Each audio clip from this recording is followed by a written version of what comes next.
Welcome everyone in today's video of Quick Guide. In this video, I'm gonna show you how you can download and install Binance app in your mobile device. So let's get started. To download and install Binance app in your device, you need to go to your Play Store, then search for Binance keyword in search bar. Let me search it really quickly. Then you can see Binance app in search result. Just click on install. It might take some time to get installed. Let's wait for it.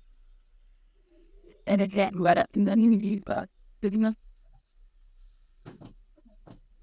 will be the download.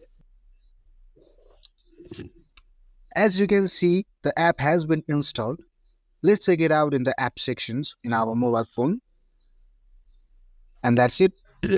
The task is complete. If you find our content useful, don't forget to like, share, subscribe, and comment down in the comment section below.